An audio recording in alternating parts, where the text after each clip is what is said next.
So one thing I've noticed with you is you have many relationships that last 10 years plus, and in some cases you may not be in contact with that person, and you seem to pick up exactly where you left off, and there is that level of affection and love, I would call it. So what is the secret to creating these deep relationships that even when you don't nurture them, they just pick up exactly where you left them?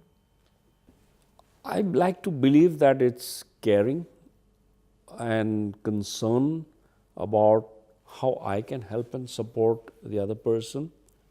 And, every time I meet someone, the question that is there in my mind and what I ask them is, what can I do for you and how can I help and support you? And, I get genuine joy and pleasure in doing that and serving people. So it creates this kind of goodwill that lasts over time and distance.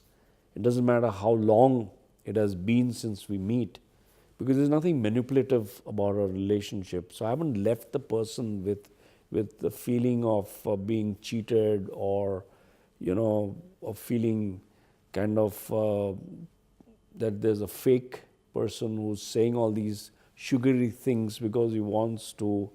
Because I'm very straight with them. I'll say things which I believe are, that they really need to examine.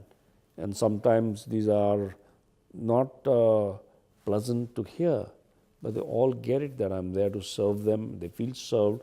And I think that's really the basis of this. And I got this way of being, observing my father.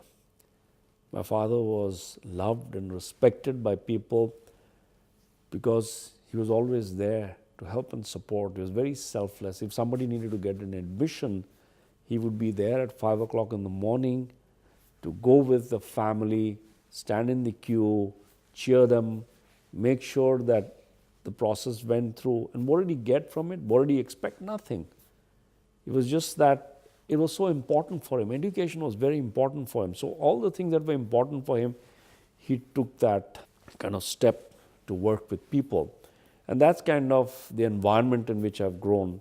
And that's really, so all these friendships that I have, a large part of that goes to the way of being that my father demonstrated in every day of his life.